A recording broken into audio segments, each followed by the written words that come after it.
पुण्यात पुढच्या आणखी एक महत्त्वाच्या बातमीकडे माजलगाव नगर परिषदेची निवडणूक स्वबळावर लढणार असल्याचा आमदार प्रकाश सोळुंके यांनी वक्तव्य केले।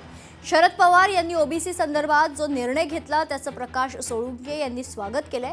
ज्या ठिकाणी मूळ ओबीसी आहे त्या ओबीसीलाच आम्ही जागा देणार आहोत असं मत देखील त्यांनी व्यक्त केले।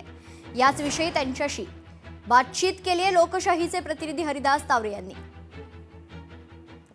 राज्यामध्ये नगर परिषद निवडणुकीची रणधुमाळी चालू झालेली आहे।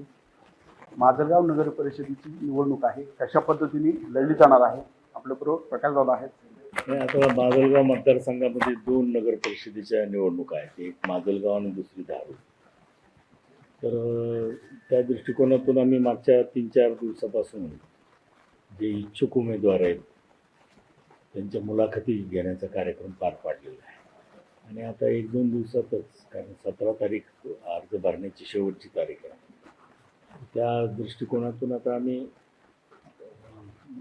वॉर्डनिहाय उमेदवार फायनल करण्याच्या स्थितीमध्ये आलेलो आहोत। आणि निश्चितपणानं आमची काही मित्र पक्षाची युतीचं अजून काही ठरलेलं नाही। युती झाली तर आम्ही युतीसोबत लढू, युती जर झाली नाही तर आम्ही स्वबळावर लढू। आता युतीचा जो प्रश्न आहे तो वरिष्ठ पातळीवरूनच हाताळला जातो, त्यामुळं वरिष्ठ पातळीवर जर युती झाली तर युती होईल, अन्यथा स्वबळावर प्रत्येकाला निवडणूक लढवावी लागेल।